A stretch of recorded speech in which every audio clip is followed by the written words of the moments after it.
एक और हदीस जो तकरीबन हर जुम्मे को मैं जब यहाँ होता हूँ बयान करता हूँ कि अल्लाह के नबी अलैहिस्सलाम फरमाते हैं, जिसका मजमून है जो जुमा के दिन 200 बार दुरूद पाक पढ़े उसके 200 बरस के गुनाह मुआफ़ कर दिए जाते हैं। तो आइए मिलकर मोहब्बत के साथ दुरूद पाक पढ़ लें। सल्लू अलल हबीब सल्लल्लाहु तआला अला मुहम्मद सल्लल्लाहु अलैहि व आलिहि वसल्लम। अल्हम्दुलिल्लाह, रमज़ान के अलावा भी जब हम जुम्मे में यहाँ मौजूद होते हैं तो हम कुरान पाक की कुछ आयतों को सुनते हैं और उन आयतों से मिलने वाला मैसेज समझने की कोशिश करते हैं। आज कुरान पाक का पारा है 11, सूरह यूनुस, आयत नंबर 87 की तिलावत सुनेंगे और उसके तहत कुछ मैसेज ऑफ कुरान अंडरस्टैंड करने की कोशिश करेंगे। अल्लाह कुरान में इरशाद फरमाता है, वअौहैना इला मूसा व अखीही अन तबव्वअ लिकौमिकुमा बिमिस्र बुयूतन वजअलू बुयूतकुम क़िबलतन व अक़ीमुस्सलाह व बश्शिरिल मुमिनीन। ये एक ऐसी कमाल की आयत है कि इस आयत में हम सबको अपने घर का एनवायरनमेंट कैसा रखना है वो गाइड किया गया है। आज घर की डिज़ाइनिंग कैसी हो, घर की कलर स्कीम कैसी हो, घर का फर्नीचर कैसा हो, एम्बियंस कैसा हो, एलिवेशन कैसा हो, उस पर बहुत डिस्कस होती है। घर के अंदर माहौल कैसा हो, घर वालों का आपस में इंटरेक्शन कैसा हो, हमारी शरीयत, हमारा कुरान हमसे क्या चाहता है। Actually this is today's topic, ठीक है। अब जरा पहले इसका तर्जमा सुन लीजिए। अल्लाह कुरान मजीद में इरशाद फरमाता है, आसान तर्जुमा कुरान कंजुल इरफान, और हमने मूसा और उसके भाई को वही भेजी कि मिस्र में अपनी कौम के लिए मकानात बनाओ और अपने घरों को नमाज की जगह बनाओ और नमाज कायम रखो और मुसलमानों को खुशखबरी सुनाओ। सुभान अल्लाह। तो पता चला कि ये कुरान ने जो हज़रत मूसा अलैहिस्सलाम को अल्लाह करीम ने जो यूँ समझिए ऑर्डर दिया या उसकी गाइडलाइन दी, वो क्या है, इंशाअल्लाह इसको हम समझते हैं। पहले एक बात समझ लीजिए कि अल्लाह करीम की हमारे पास हम पर करोड़ों नेमतें हैं। एक अहम तरीन नेमत हमारा घर भी है।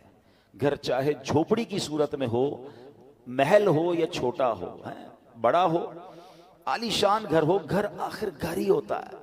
हजरत अनस बिन मालिक रदी अल्लाह तआला फरमाते हैं, नबी पाक जब बिस्तर पर तशरीफ लाते तो कितनी खूबसूरत दुआ है वो फरमाते। ये दुआ भी है और हम सबके लिए मैसेज भी है। अल्लाह के नबी दुआ फरमाते, अल्हम्दुलिल्लाहिल्लज़ी अतअमना व सक़ाना व कफ़ाना व आवाना फ़कम मिम्मन ला काफ़िय लहू वला मूविया। तर्जमा क्या है, सब तारीफ़ें अल्लाह पाक के लिए हैं जिसने हमें खिलाया पिलाया, हमारी ज़रूरत पूरी फरमाई और हमें ठिकाना अता फरमाया। कितने ऐसे हैं जिनके पास बकदरे किफ़ायत असबाब नहीं, कितने ऐसे हैं कि जिनका कोई घर नहीं है। ये घर मिलना, बल्ले आप किराए के घर में रहते हैं, कहीं भी रहते, छत है ना, ये बहुत बड़ी नेमत है। आज भी कितने लोग हैं जो बेघर हैं, फुटपाथ पे सोते हैं। क्या हमने इस बात पर कभी अल्लाह का शुक्र अदा किया कि अल्लाह तूने हमें घर दिया है, हमें बेघर नहीं बनाया। घर बहुत बड़ी नेमत है। कुछ लोग जो ट्रैवल करते हैं, मेरी बात जल्दी समझ जाएंगे, हम दुनिया भर में ट्रैवल कर लें, आप पंजाब जाएं, पाकिस्तान के किसी शहर जाएं या दुनिया में कहीं ट्रैवल करें, जिनको अल्लाह ने नवाजा है वो 5 स्टार होटल में रहें, बेहतरीन घरों में रहें, मगर जो लुत्फ और सुकून अपने घर आकर एक इंसान की फीलिंग बनती है कि मैं अब अपने घर में हूं, बेशक वो घर छोटा सा हो, छोटा सा बिस्तर क्यों ना हो, वो कहते हैं ना, जैसी नींद अपने बिस्तर पर आती है वो दुनिया में आपको किसी भी लग्जरी घर पे भी या किसी भी नरम बिस्तर पर नहीं आती। ऐसा ही है, ये नेमत है। अपने घर में आकर बंदा एक सिक्योरिटी फील करता है। अब जरा इस बात को समझिए कि अल्लाह करीम ने हम पर एहसान कितने किए हैं। इस दुनिया में कितने जानवर, मूजी कीड़े, सांप, बिच्छू, शेर जो इंसानों को तकलीफ पहुंचाने वाले हैं, मगर अगर वो हमारे घरों की तरफ, हमारे मोहल्लों में आ जाए तो कितना बड़ा मुश्किल हो जाएगी, घर से निकलना मुश्किल हो जाएगा ना। मगर कोई तो है ना जिसने इन सबको हमारी आबादियों से रोक रखा है। राइट लेफ्ट कई जगहों पर ये जानवर पाए जाते हैं, आसपास जंगलात हैं शहरों के आसपास, मगर वो आबादियों की तरफ नहीं आते। ये अल्लाह करीम है जिसने इन आफतों, बलाओं, इन मुश्किलों को हमारे घरों से, हमारी सोसाइटी से रोका हुआ है। हम अपने घरों में सुकून पाते हैं, मगर क्या कभी इस सुकून का शुक्र अदा किया है। नबी पाक की इस दुआ का एक जो छोटा सा हिस्सा है ना, इसको बार बार पढ़ते रहा करें। अल्हम्दुलिल्लाहिल्लज़ी कफ़ाना व आवाना, मिलकर पढ़ ले, अल्हम्दुलिल्लाहिल्लज़ी कफ़ाना व आवाना इसका माना क्या है? तमाम तारीफें उस अल्लाह के लिए हैं जो जिसने हमारी ज़रूरियात पूरी फरमाई और हमें ठिकाना अता फरमाया। हम अल्लाह से दुआ करते हैं, अल्लाह हमें अपने घर में और बरकतें नसीब फरमा, हमारे घर में हमारी हिफाजत फरमा, हमारे घर वालों पर रहमत की नज़र फरमा। ए अल्लाह, दुनिया में ठिकाना दिया है, जन्नत में भी ठिकाना अता फरमा।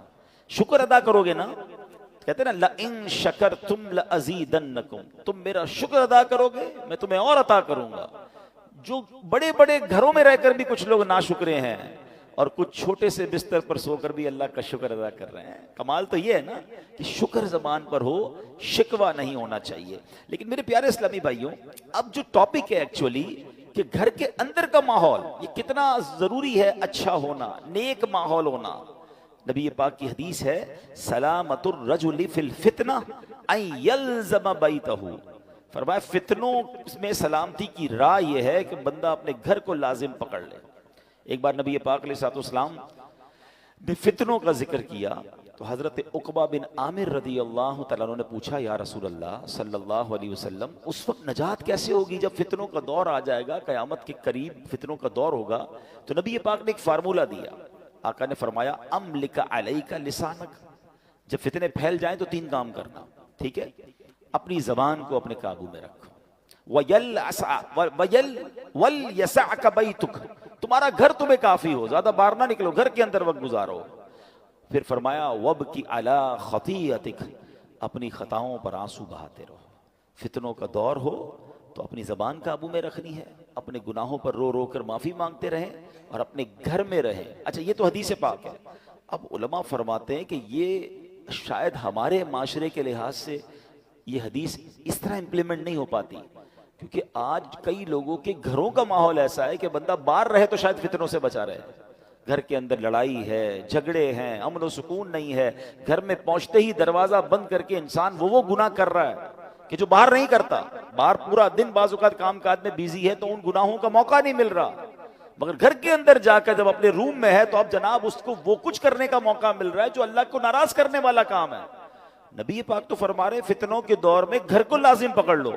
मगर क्या घर ऐसा बनाया हमने कि जो फितनों से महफूज हो? हैं, कई घर ऐसे हैं जहाँ गीबतों का बाजार है, कई ऐसे हैं जहाँ माँ बाप के साथ बच्चों की बदतमीजियां हैं, कई ऐसे हैं जहाँ भाई बहन एक दूसरे के खिलाफ बैठे हैं। घर के अंदर जाते ही जनाब फैमिली के अंदर एक ऐसा माहौल बना हुआ है कि वहां एक दूसरे की गीबतें हो रही हैं। नहीं, घर तो फितनों से बचने की जगह थी, घर तो सुकून की जगह थी। घर तो ऐसा होना चाहिए कि घर में जाए तो बंदा सोचे मैं रहमत वाली जगह पर आ गया हूं। मगर क्या हमने अपने घर के एनवायरनमेंट को ऐसा बनाया कि जिसको अल्लाह करीम ने कुरान में इरशाद फरमाया? आपको पता है जब कयामत का दिन होगा तो कुछ खुश नसीब वो होंगे जिन्हें सीधे हाथ में नामा अमाल दिया जाएगा। हम अल्लाह से दुआ करते हैं कि उन खुश नसीबों में हमें भी शामिल फरमाए। मगर कुछ मुजरिम वो होंगे जिनसे रब नाराज होगा, उसको उसके उल्टे हाथ में पीठ पीछे उसको नामा अमाल दिया जाएगा और ये बंदा उस दिन मौत मांगेगा, मगर उसे मौत मिलेगी नहीं। फिर उसे जहन्नम की भड़कती हुई आग में डाल दिया जाएगा। उस शख्स का जुर्म पता है क्या होगा? कुरान कहता है, इन्नहू कान फी अहलिही मसरूरा, यानी बेशक वो अपने घर वालों में खुश था। घर वालों में खुश था, ये जुर्म था। इसकी तफसीर में उलमा ने फरमाया कि अपने घर वालों के साथ घर के अंदर ख्वाहिशों, शहवतों, गुरूर और तकब्बुर में मुब्तला रहता था। घरेलू खुशियों में ऐसा मगन था कि आखिरत को भूल चुका था। लिहाजा ना खुद उसने अच्छे अमल किए, न घर वालों को अच्छे आमाल की तरगीब दिलाई, यूं ही गुनाहों में मसरूफ रहकर मौत के घाट उतर गया। आज कितने ऐसे हैं जिनके घरों में नमाजें हैं, कितने ऐसे हैं जिनके घरों में इबादत है? घर वालों की क्या दीन की तरफ कोई तबलीग की? क्या घर में नमाजों का माहौल है? या क्या बच्चों में कुरान और सुन्नत की तरकीब है? या घर के अंदर किसी को पता ही कुछ नहीं है? अब भी ऐसे कई घर हैं जिनके घरों में इस्लामी त्यौहार आता है तब भी बच्चों को, फैमिली को पता नहीं होता, क्योंकि वो अपनी जिंदगी में मगन है।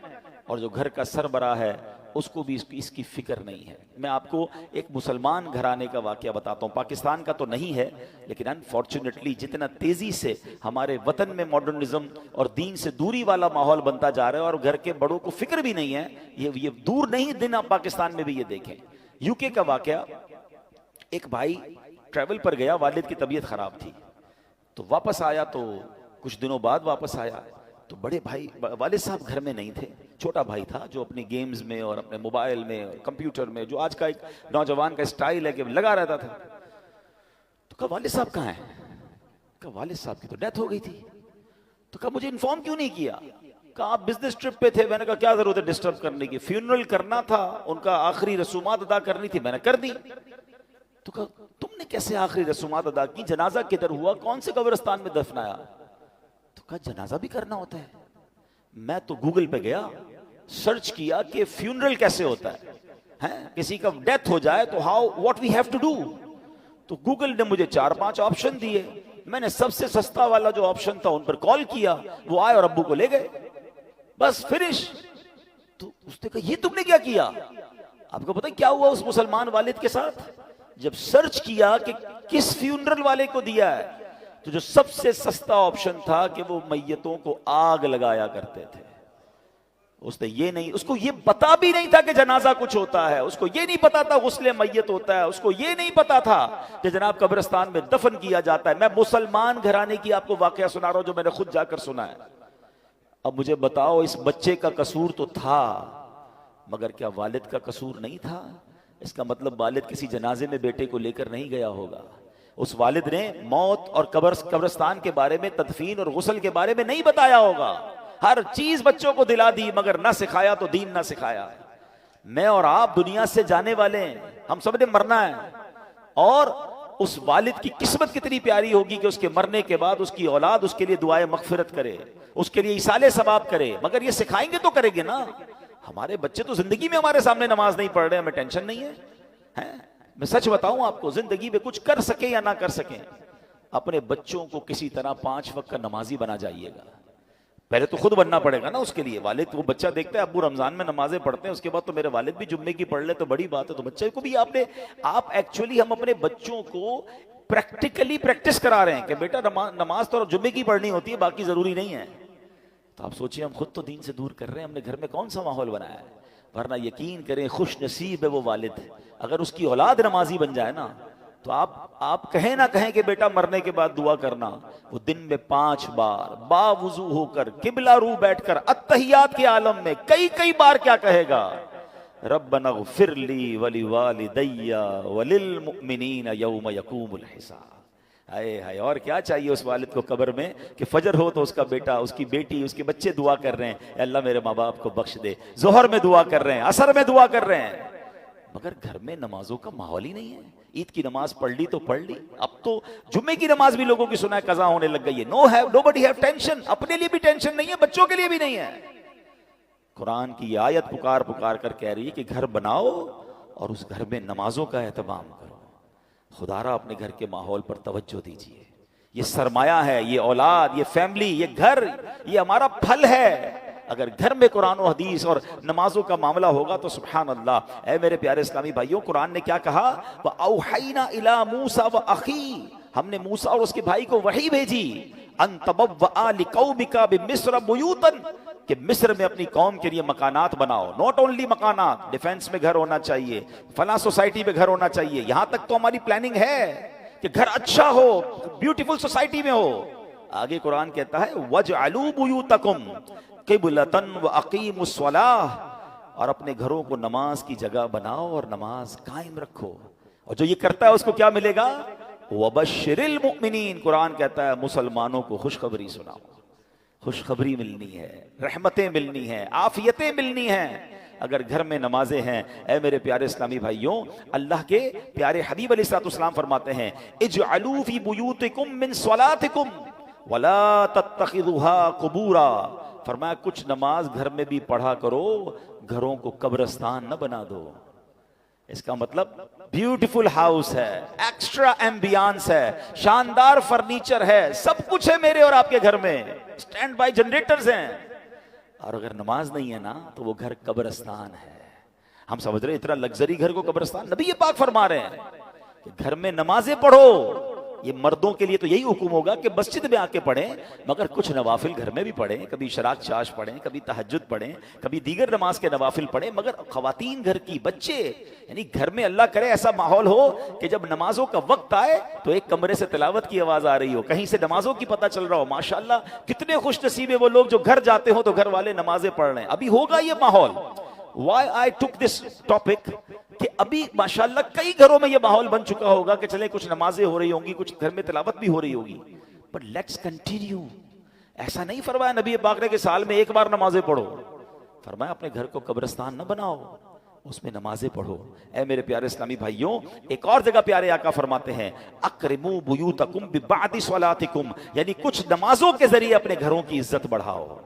आप चाहते हैं ना घर की इज्जत बढ़े, आए है जिस घर में नमाजें होती हैं, नबी पाक ने फरमा दिया तो हक है उस घर की पूरे मोहल्ले में इज्जत हो जाएगी। आज भी देखिए उलमा के घर, इमाम साहिबान के घर लोग दुआ करवाने आते हैं, घर में नमाजें हो रही हैं ना, इबादत हो रही है, अल्लाह उस घर को मुमताज कर देता है। हम समझते हैं एक्स्ट्रा लाइट लगाऊंगा, जरा खूबसूरत एलिवेशन करूंगा, जरा हटके डिजाइनिंग करूंगा तो वो सबसे मशहूर हो जाएगा। नहीं, इज्जत देने वाला रब है और अल्लाह के सबसे मुअज़्ज़ज़ बंदे हैं। अल्लाह की मखलूक में सबसे बढ़कर इज्जत वाले कौन है? हमारे आका अलैहिस्सलाम है। वो फरमा रहे हैं कि कुछ नमाजों के जरिए अपने घरों की इज्जत बढ़ाओ। नमाज के बारे में एक और हदीस सुनो, अस्सलातु इमादुद्दीन, नमाज दीन का सुतून है। मुझे बताए ना, हमारे घर के पिल्लर निकाल दें तो घर तो गिर जाना है ना। ये तो ईमान का पिल्लर है, मगर इसकी फिक्र नहीं है। तो है मेरे प्यारे इस्लामी भाइयों, हमें अपने घरों के माहौल को अच्छा करना है। अपने बच्चों की तरबियत की फिक्र कीजिए, उन्हें वक्त दीजिए। आजकल जो माहौल है, मैं इशारा करके गुजर जाऊंगा, हर थोड़े दिनों बाद आपको सोशल मीडिया पर न्यूज़ मिल रही हैं, इलेक्ट्रॉनिक प्रिंट मीडिया में न्यूज़ मिलती है कि फलां बच्चे ने फलां काम कर दिया, फलां ने फलां को कत्ल कर दिया, फलां ने फलां को जला दिया, फलां स्कैंडल में पकड़ा गया, फलां जनाब मुंशियात में मामलात में आ गया, फलां ड्रग्स का काम कर रहा है, फलां कंप्यूटर पे बैठ के क्या कुछ कर रहा है, स्कैम्स कर रहा है। ये हमारे इलाके में, हमारे शहरों में, हमारे मुल्कों में हो रहा है ना। हम क्यों इंतजार कर रहे हैं कि ये आग मेरे घर में जब आएगी फिर गौर करूंगा? इससे अंदाजा कीजिए, ये सिम्टम्स होते हैं, ये इशारे होते हैं कि माशरा किधर जा रहा है। माँ बाप को फिक्र नहीं कि बच्चे घर में क्या कर रहे हैं।